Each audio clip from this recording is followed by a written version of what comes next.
There's this moment that changes everything, you know? When you realize the person you'd die for would rather you just disappear. For me, that moment came on a Thursday afternoon in late September, when my daughter Sarah sat across from me at my kitchen table and told me it was time to start thinking about a facility. A facility. Like I was some kind of broken appliance that needed to be stored away. She had these glossy brochures spread out in front of me, each one showing smiling old people playing bingo or doing arts and crafts, and she kept saying how happy I'd be there, how I'd make friends, how it was really for the best. But I could see right through her. I could see what this was really about. She wanted my house, the house I'd spent 30 years paying off with her mother, the house where we'd raised her, where she'd taken her first steps, where we'd celebrated every birthday and Christmas. She wanted it, and I was in the way. If you're new here, don't forget to subscribe to The Comeback Path. We tell real stories of revenge and redemption. I'm 68 years old now, and I've seen a lot in my life, but nothing prepared me for the look in my own daughter's eyes that day. It wasn't concern, it wasn't love, it was calculation, cold, hard calculation about how soon she could get me out and move herself in. And the worst part? I knew exactly when this all started. I could trace it back to the exact moment everything changed between us, and it makes my stomach turn every single time I think about it. Let me take you back a bit. My name's Robert, but everyone calls me Rob. I worked as a maintenance supervisor at a manufacturing plant for 42 years. Nothing glamorous, nothing that's going to make you rich, but it was honest work, and it paid the bills. My wife Linda was a teacher's aide at the elementary school. We met when we were 23, got married 2 years later, and Sarah came along when we were 28. She was our only child, not by choice really, just how things worked out. Linda had complications after Sarah was born, and the doctors said it wasn't safe to try again. So we poured everything we had into that little girl. Everything. I'm talking about working double shifts so Sarah could take dance classes. I'm talking about Linda picking up summer school gigs so we could afford the class trip to Washington, D.C. I'm talking about me taking a second job on weekends doing maintenance for a property management company so Sarah could go to that fancy liberal arts college she had her heart set on. We didn't go on vacations. We didn't buy new cars. Hell, I wore the same winter coat for 15 years because Sarah needed a new laptop for school. And we did it gladly, man. We did it with smiles on our faces because that's what you do for your kid. You sacrifice. You give them a better life than you had. That's the deal, right? That's what being a parent means. Sarah did well in school. She was smart, always had been. Got good grades, made the dean's list a couple of times. She studied marketing and communications, and after she graduated, she landed a decent job at a mid-size advertising firm in the city, about 40 minutes from where Linda and I lived. She rented an apartment with 2 roommates, started building a career, and we were so damn proud of her. Every Sunday, she'd come over for dinner and tell us about her week, about the clients she was working with, about her ideas for campaigns. Linda would make her favorite foods, and we'd sit there just soaking it all in, you know? Our daughter, the college graduate, the professional, we'd done it. We'd given her that chance. When Sarah was 26, she started dating this guy named Dave. He worked in finance, something with investment portfolios or hedge funds or whatever. I never really understood exactly what he did, to be honest. He wore expensive suits and talked a lot about market trends and growth opportunities, and he had this way of making you feel like you weren't quite smart enough to understand what he was saying. I didn't like him much from the start, but Linda told me to give him a chance, said I was being overprotective. So I kept my mouth shut and tried to be welcoming. We'd have him over for dinner, I'd make small talk about sports or the weather, and he'd nod politely while checking his phone every 5 minutes. They got engaged after dating for a year and a half. Sarah was over the moon about it, showing us the ring, talking about wedding plans. It was a nice ring, I'll give him that. Probably cost more than I made in 3 months. The wedding was set for the following summer, and Linda threw herself into helping Sarah plan every detail. They spent hours looking at venues, tasting cakes, picking out flowers. I just wrote the checks. That's what fathers do, right? We paid for most of it, because Dave's family, despite having money, had some kind of complicated situation with his parents being divorced and remarried and nobody wanting to foot the bill. So it fell to us. $28,000 for one day. I had to take out a loan to cover it. But Linda said it was important, said it was tradition, said Sarah deserved her dream wedding. So I signed the papers and picked up extra shifts, and we made it happen. The wedding was beautiful, I guess. It was at this fancy country club with white roses everywhere and a string quartet and a 7-course meal. Sarah looked gorgeous in her dress, and when I walked her down the aisle, she squeezed my arm and whispered, "Thank you, Daddy." And for a moment, everything felt worth it. All the sacrifice, all the extra hours, all the going without. This was my little girl getting married, starting her life, and I was part of making it happen. I danced with her at the reception, and she told me I was the best father in the world. And I believed her. I really did. I had no idea that less than 5 years later, she'd be trying to put me in a home so she could take my house.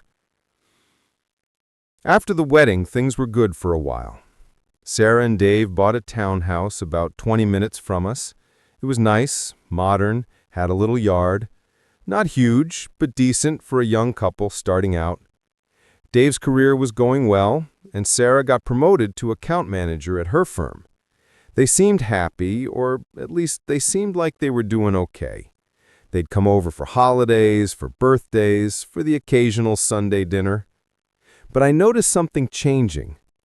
Sarah started making little comments about our house, about how big it was, how much work there was, how old some of the systems were. She'd point out that the roof was looking worn, or that the furnace was probably due for replacement soon. At first, I thought she was just being helpful, just pointing out things we should keep an eye on. But looking back now, I can see she was already calculating, already figuring out what needed to be fixed, what it would cost, what the place would be worth. Then, Linda got sick. That was about 7 years after Sarah's wedding. Linda started feeling tired all the time, losing weight without trying. She'd come home from work exhausted, barely making it through dinner before falling asleep on the couch. I kept telling her to go to the doctor, and she kept saying it was just stress, just getting older, just needing more sleep. Finally, I practically dragged her to get checked out. They ran tests, lots of tests. And then came the diagnosis that changed everything. Stage 3 breast cancer. Aggressive. Already spread to her lymph nodes. I remember sitting in that doctor's office, holding Linda's hand while this oncologist with kind eyes explained treatment options and survival rates and side effects. I remember Linda squeezing my hand so hard I thought she might bite my fingers. And I remember thinking, this can't be happening. Not to her, not to us. We were supposed to grow old together. We were supposed to have grandkids someday and take them to the park and spoil them rotten. We were supposed to retire and finally take that trip to Ireland she'd always wanted to see. We had plans, man. We had a whole future mapped out. Sarah did well in school. She was smart, always had been. Got good grades, made the dean's list a couple of times. She studied marketing and communications, and after she graduated, she landed a decent job at a mid-size advertising firm in the city, about 40 minutes from where Linda and I lived. She rented an apartment with 2 roommates, started building her career, and we were so damn proud of her. Every Sunday, she'd come over for dinner and tell us about her week, about the clients she was working with, about her ideas for campaigns. Linda would make her favorite foods, and we'd sit there just soaking it all in, Our daughter, The college graduate, the professional. We'd done it. We'd given her that chance. When Sarah was 26, she started dating this guy named Dave. He worked in finance, something with investment portfolios or hedge funds or whatever. I never really understood exactly what he did, to be honest. He wore expensive suits and talked a lot about market trends and growth opportunities, and he had this way of making you feel like you weren't quite smart enough to understand what he was saying. I didn't like him much from the start, but Linda told me to give him a chance, said I was being overprotective. So I kept my mouth shut and tried to be welcoming. We'd have him over for dinner, I'd make small talk about sports or the weather, and he'd nod politely while checking his phone every 5 minutes. They got engaged after dating for a year and a half. I started paying closer attention after that. Not in an obvious way, but just watching, listening, noticing things I might have missed before. Sarah would come over and I'd make us coffee and we'd sit at the kitchen table and she'd steer every conversation back to the same topics. How was I feeling? Was I getting enough sleep? Had I forgotten anything lately?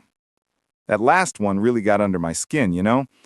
She was building a case, collecting evidence that I was declining, that I couldn't take care of myself, that I needed help. And the thing is, yeah, I'd forget things sometimes. I'd walk into a room and forget why I went there. I'd lose my keys and find them in the refrigerator. But hell, I'd been doing stuff like that since I was 40. That's just being human, not having Alzheimer's or whatever she was trying to suggest. She started bringing up power of attorney, too.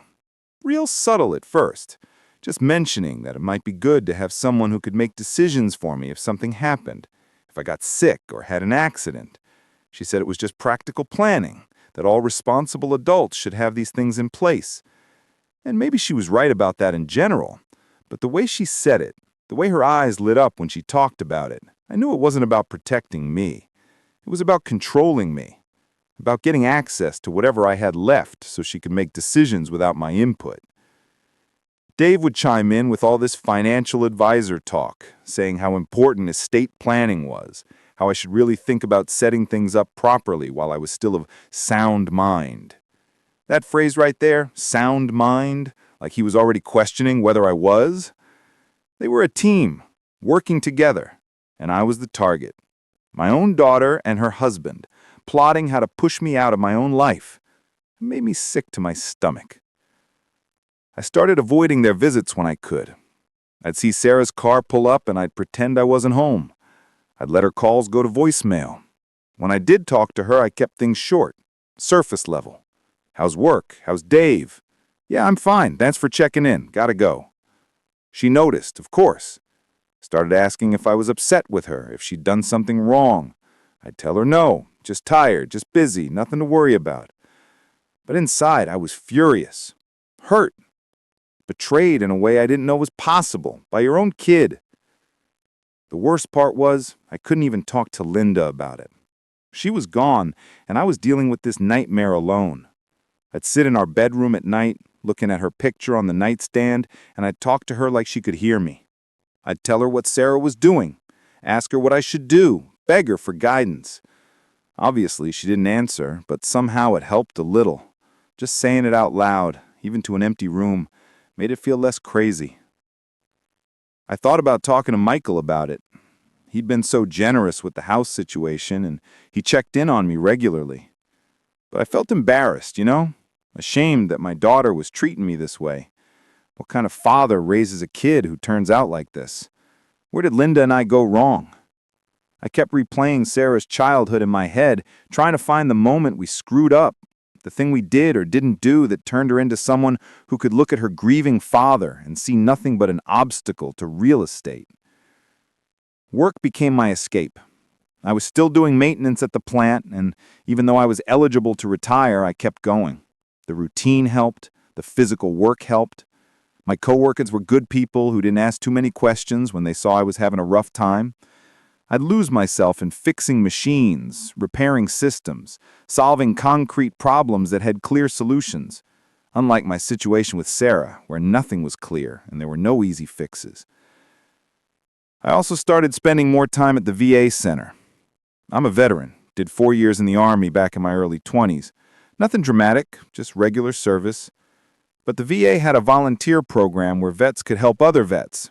And after Linda died, I'd started going once a week to help out. Mostly just talking to guys, playing cards, listening to their stories. Some of them had been through hell in Vietnam or the Gulf War or Iraq, and their problems made mine feel smaller somehow. Plus, they understood loss. They understood betrayal. A lot of them had been let down by the system, by people they trusted, and there was something comforting about being around folks who got it. There was this one guy, Frank, who I got real close with. He was 74, served in Vietnam, and he had this dry human of humor that could make you laugh even when you wanted to cry. We played chess together, and he'd tell me stories about his life, and eventually I started telling him about mine, about Linda, about Sarah, about feeling like I didn't even recognize my own daughter anymore. Frank listened, without judgment, without giving unwanted advice. He just let me talk. And sometimes that's all you need, you know? Someone who'll listen without trying to fix everything.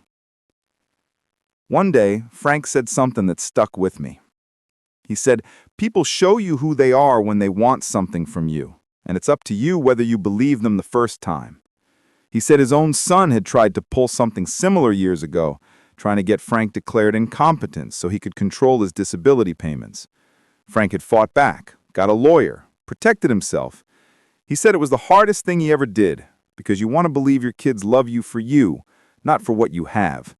But sometimes you gotta face reality, even when it breaks your heart. That conversation changed something in me. I realized I'd been in denial, making excuses for Sarah, telling myself she was just concerned about me, just being overprotective. But Frank was right. She was showing me exactly who she was. She wanted the house. She wanted me out of the way. And I needed to stop pretending otherwise. So I started documenting things. Nothing crazy, just keeping notes on my phone about Sarah's visits, what she said, what she pushed for. I wanted a record in case things got worse, in case she actually tried to get me declared incompetent or something. I'd write down dates, times, the topics she brought up, the way Dave would back her up with his financial talk. Reading back through those notes was depressing as hell. Seeing it all written out, the pattern of manipulation, the escalating pressure. This was my daughter.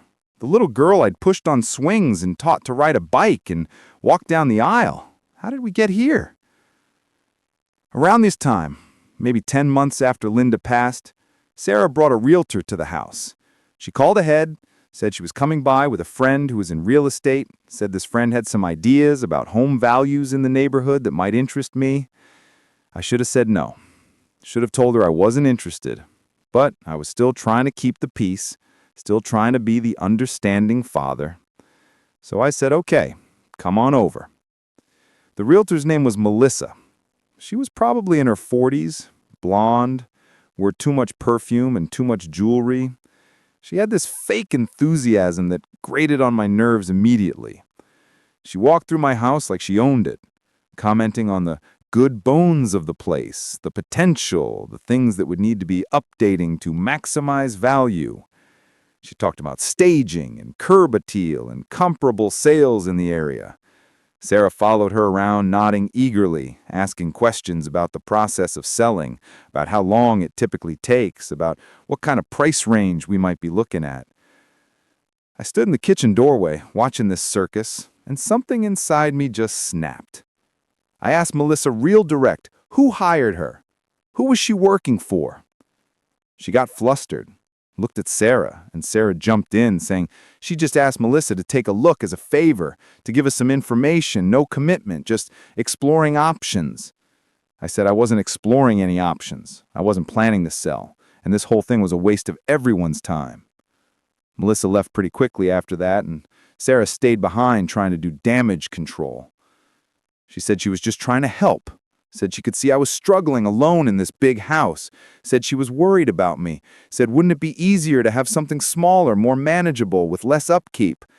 Said I could use the money to really enjoy my retirement, maybe travel like I had talked about doing with Mom. And I just looked at her and asked her the question I'd been avoiding. I asked her point blank if she wanted the house, if that's what all this was really about. She got defensive immediately. Said how could I even think that? Said she was hurt I'd suggest such a thing. Said she was only thinking of my well-being. But her eyes told a different story. There was anger there, and frustration, like I'd figured out her game, and now she had to work harder to pretend it wasn't a game. We argued for the first time in years. I told her I wasn't going anywhere, that I was fine where I was, and she needed to back off. She said I was being stubborn and unreasonable. Said I wasn't thinking clearly. Said maybe I needed to talk to someone, see a doctor, get evaluated. That's when I told her to leave. Just flat out told her to get out of my house. She left, slamming the door behind her, and I stood there shaking with anger and hurt and about a dozen other emotions I couldn't even name. That night I barely slept. I kept replaying the argument, kept thinking about the look on her face, kept wondering how things had gotten so broken between us. Part of me wanted to call her, apologize, smooth things over, but a bigger part of me knew I'd been right to stand up to her. I'd spent my whole life putting her first, and where had it gotten me?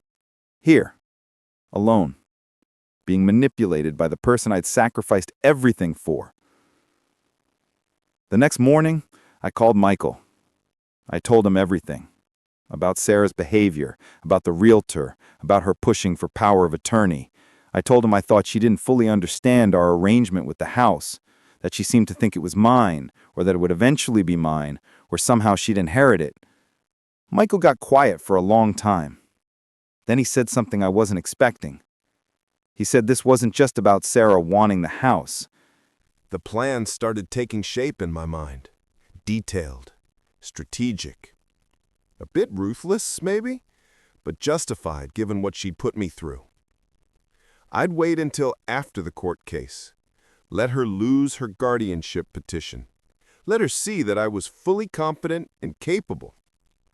Then, once that was settled, once she thought maybe things would calm down, that's when I'd make my move. That's when Michael would put the house on the market for real. Sell it to someone else, and I'd move on. Leave Sarah with nothing. No house, no control over me, just the consequences of her greed. I didn't know it then, but my silence was about to become my biggest weapon. The court hearing was scheduled for a Wednesday morning in mid-June.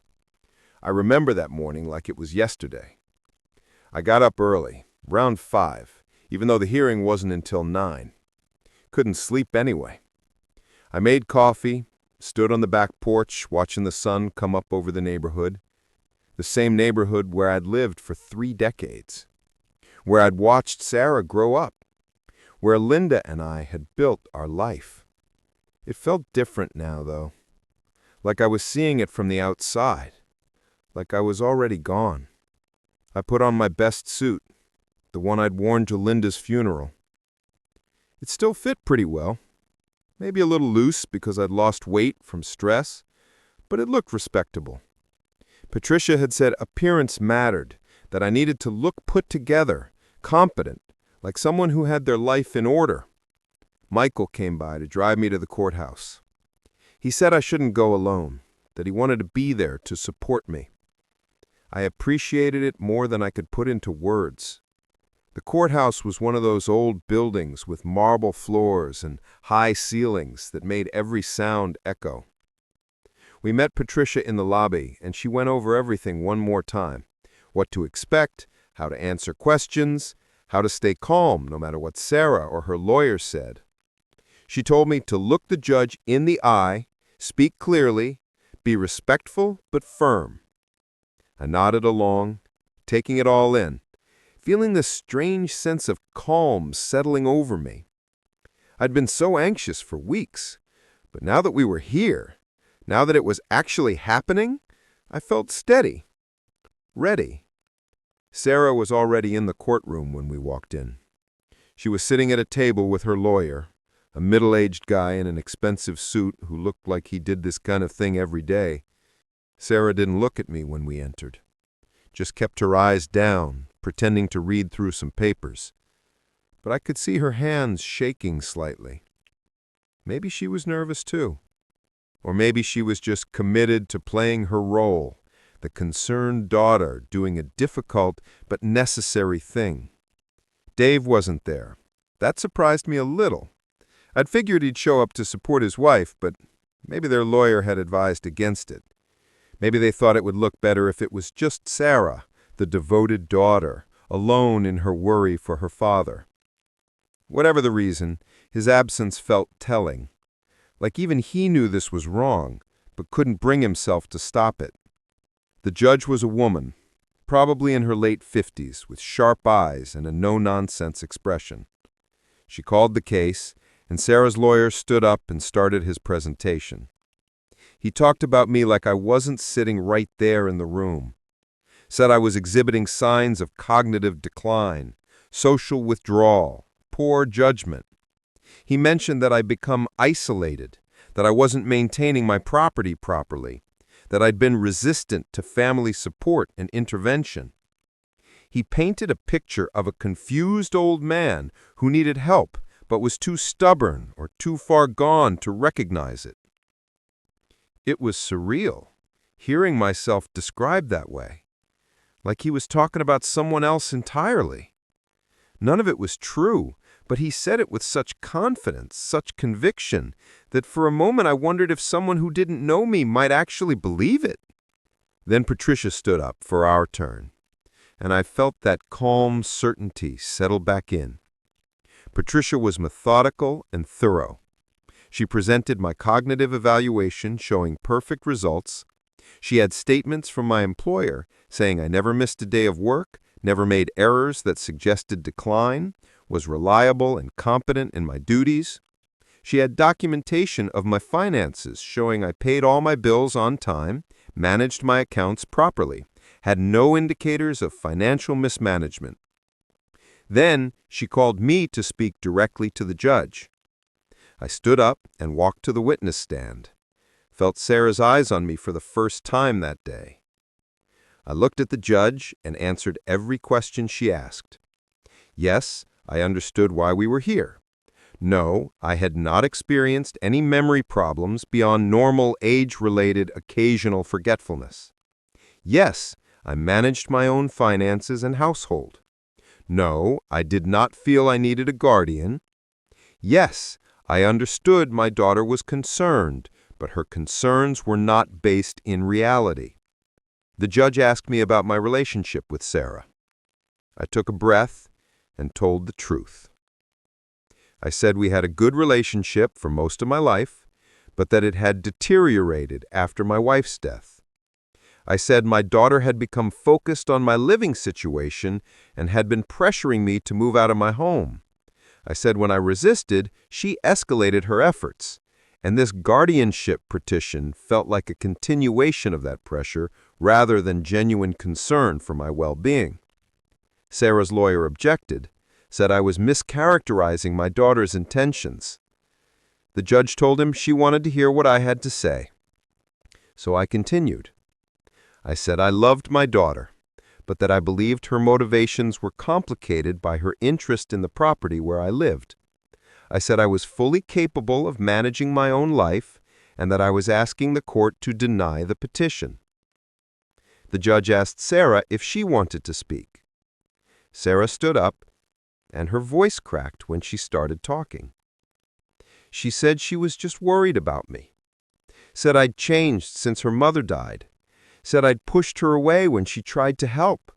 Said I was afraid I'd hurt myself or let the house fall apart or get taken advantage of by someone. She said she loved me and only wanted what was best for me. She even cried a little, real tears running down her face. And you know what? Maybe part of her believed what she was saying. Maybe she'd convinced herself that her motives were pure, that she really was the concerned daughter and not the greedy one. People are good at lying to themselves, at justifying their actions, at rewriting their own stories to make themselves the hero. But I'd seen behind the curtain. I knew what this was really about, and I was pretty sure the judge did too. The judge asked a few more questions, looked over the evidence Patricia had submitted, and then said she'd issue a ruling within a week. We were dismissed. Just like that, it was over. At least this part of it. I walked out of that courtroom without looking at Sarah, without acknowledging she was even there. Michael put his hand on my shoulder as we left and told me I'd done great. Patricia said she felt good about how it went, that she'd be surprised if the judge ruled in Sarah's favor. We went to a diner for lunch, and I felt like I could finally breathe again. Michael ordered us both burgers, and we sat there eating and not talking much, just processing what had happened. I kept replaying moments from the hearing in my head, analyzing them, wondering if I'd said the right things, wondering what the judge was thinking.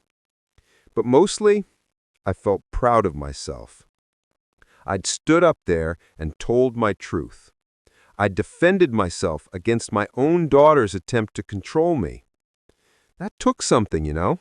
That took strength I wasn't sure I had until I had to use it. The ruling came 5 days later. Patricia called me at home, said the judge had denied Sarah's petition completely. Not only denied it, but noted in her ruling that the petition appeared to be motivated by factors other than genuine concern for my welfare. The judge saw through it. She'd seen what Sarah really was doing.